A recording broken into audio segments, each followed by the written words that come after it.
You're still watching The Marketplace with me, Pius Kojo Baka. Time now for showbiz. And with the goal of generating $4 billion in revenue and welcoming a minimum of 2 million tourists by 2025, Ghana is committed to showcasing its abundant offerings and positioning itself as a must-visit destination for travelers worldwide. Ghana has seen significant inflows of tourists after the Year of Return celebration and hopes to capitalize on this to make tourism one of Ghana's high GDP contributors. Now, today on Showbiz, we analyze potential of the tourism industry and how feasible really it is for the year 2025 target. Joining me in studio for some discussion on this is my colleague Isaac Attah-Krufi for some great analysis. Thanks so much, Attah. First off, give me a breakdown. What has been the spending pattern of tourists over the last 5 years? So, Pius, over the last 5 years, first off, let me start off this way. The boss of GTA announced sometime, a few weeks ago during the Stanbic Graphic meeting, exactly on tourism, that last year, that's 2023, tourism made $3 billion, and this is compared to the $2 billion that they accrued in 2022. That's quite a huge leap. However, this falls short of their target, which is $3.4 billion.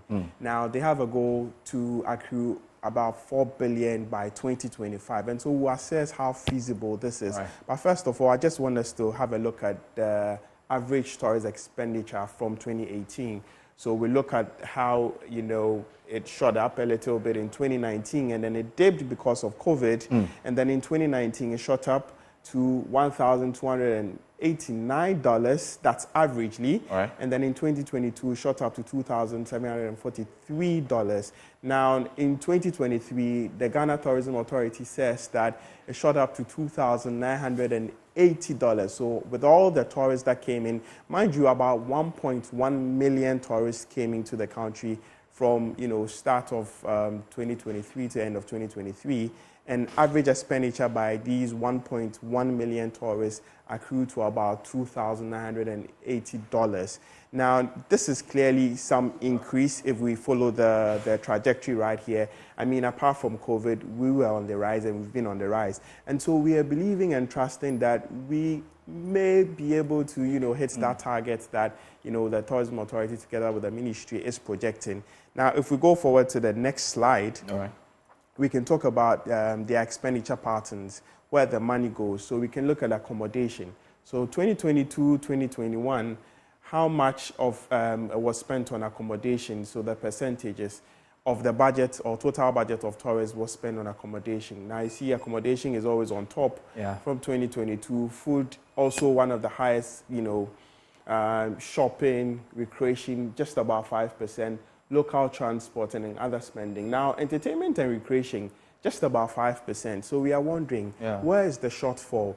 So we'll talk about it when we come to the potential of the tourism sector. But in a nutshell, Pius, this is what has been going on. These are the figures that's presented by the Ghana Tourism Authority. Great. So how do we compare this to that of 2023?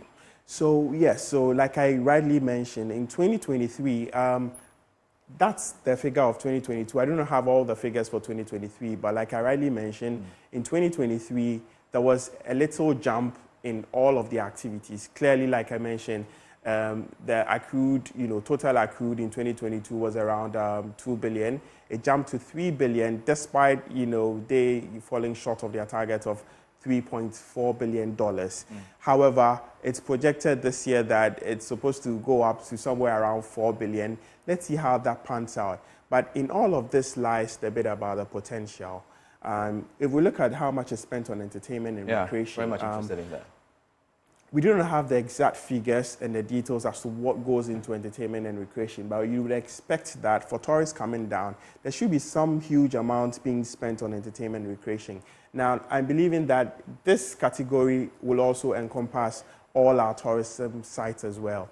So the problem I see from where I sit is that inability to create the all year round experience. So it shouldn't be only in December. We shouldn't go to Ko only when it's Easter. We should be able to visit these places all year round so we keep the places running. I paid a visit to, Elmina just a few weeks ago, and their castles are not in the best of shape. you don't see much happening there, not many people there. That's because we've not done a lot to encourage, visits from time to time. Even local tourism, you and I, for instance. How many times do we travel out of our homes and our comfort zones to visit some of these places? So I think our ability to create that all year round experience is what will build that kind of that bringing the kind of inflows that we expect. Great, thank you so much, Attah-Krufi. We have run out of time. We'll definitely follow up in subsequent bulletins.